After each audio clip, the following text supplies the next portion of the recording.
I am so pleased to say that I hope that my old friend and colleague Randy Rhoads from Air America days and before and after is going to be coming back on the air with the new Randy Rhoads show. And Randy's on the line with us. Hey, Randy. Hi.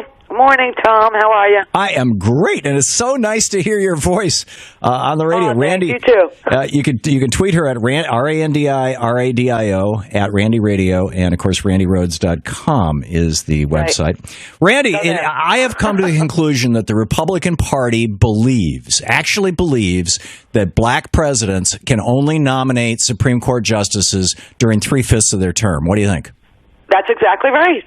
I love how they keep saying, well, the people should pick the next Supreme Court justice, which it's not in the Constitution for the originalists. I looked. But the president is the president right now, and he will be the president right up until we swear in a new president. So what's the problem? Right. Plus, he was picked by the people.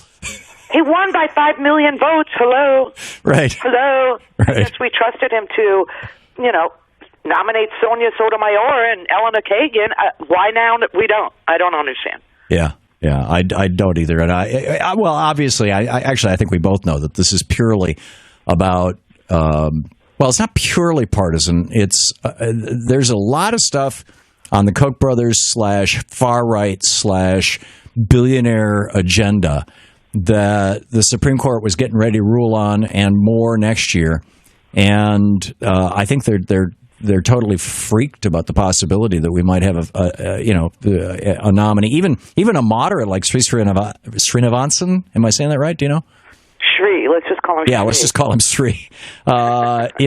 He seems to be the leading contender for the Supreme Court, and a really smart guy. I mean, the first time he went to argue before the Supreme Court, he carried up to the podium with him a piece of paper so it would look like he had brought notes, like everybody always does.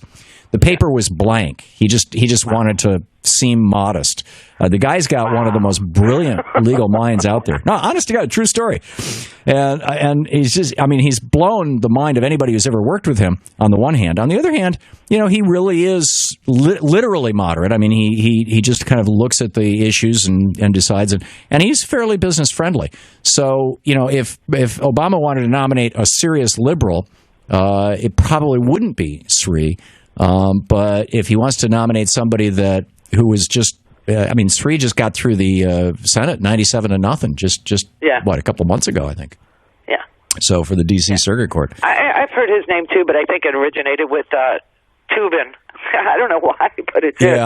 Yeah.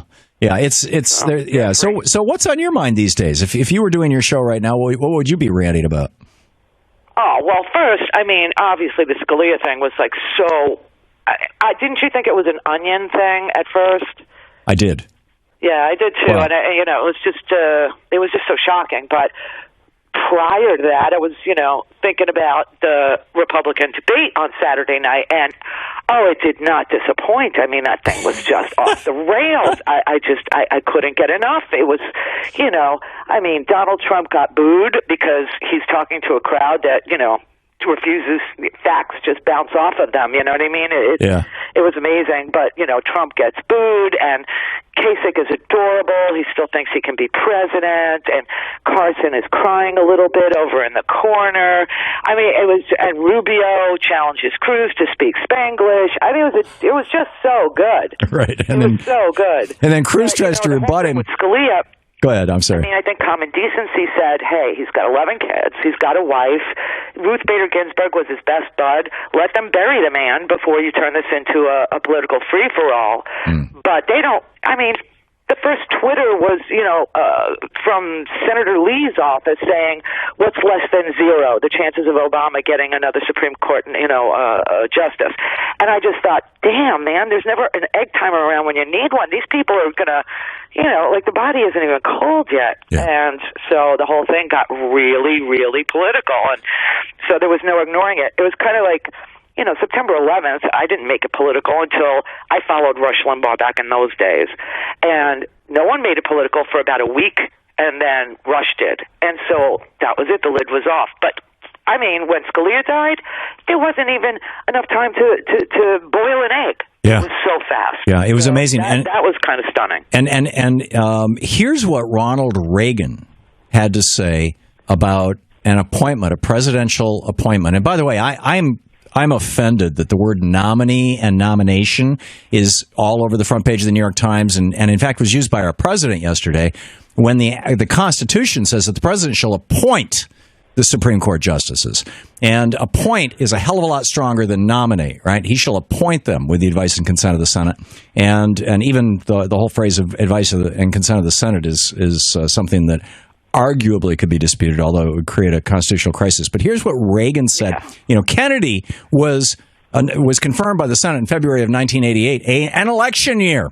And the vice president of the United States was running for re-election, if I recall correctly. That was George Herbert Walker Bush.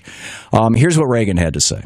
I believe the mood and the time is now right for all Americans in this bicentennial year of the Constitution to join together in a bipartisan effort to fulfill our constitutional obligation of restoring the United States Supreme Court to full strength. So you think Republicans are going to listen to Reagan? They haven't listened to him about raising taxes, have they? Reagan gave amnesty. Do you think the Republicans are listening to Reagan? Right. Really? Yeah. It's come on. It's amazing. They love him except when they don't. And the same thing with the Constitution, Tom. They love it except when they don't. Mm-hmm.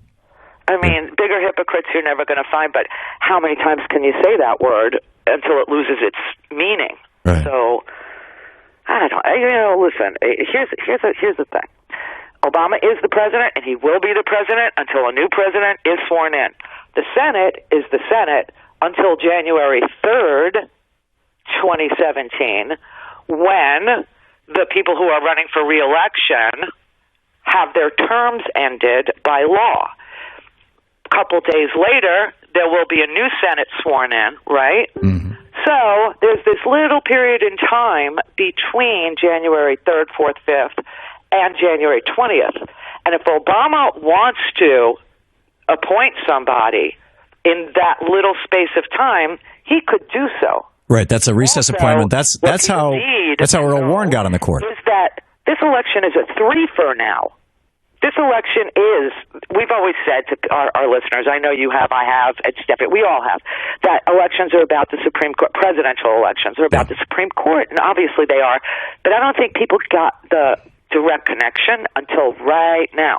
Yeah. And now I think they get, it's a threefer, okay? We're voting for a president, we're voting for a Supreme Court justice, and we're voting for a Senate that can advise and consent to that appointment. So it's a threefer. It's a big damn election. All elections are important, but and everybody says, "Oh, this is the most important one." I don't know if I'll just tell you that this is a threefer. You get to vote for three things. Yeah, which is pretty remarkable. I mean, historically speaking, it's historical. Yeah, it really is. Randy Rhodes, host of the Randy Rhodes Show. Randy Rhodes, RandyRhodes.com is her website. You can tweet her at RANDI Radio, Randy Radio. And Randy, best of luck to you. Oh, thanks, Tom. I'll see you soon, I'm sure. I'm sure. Yeah, Randy Rhodes. It is great to have you with us. Thank you so much. To watch more clips from our programs, hit the Watch More Videos button over here. And please be sure to hit the handy-dandy subscribe button so you'll always be up to date. Tag, you're it.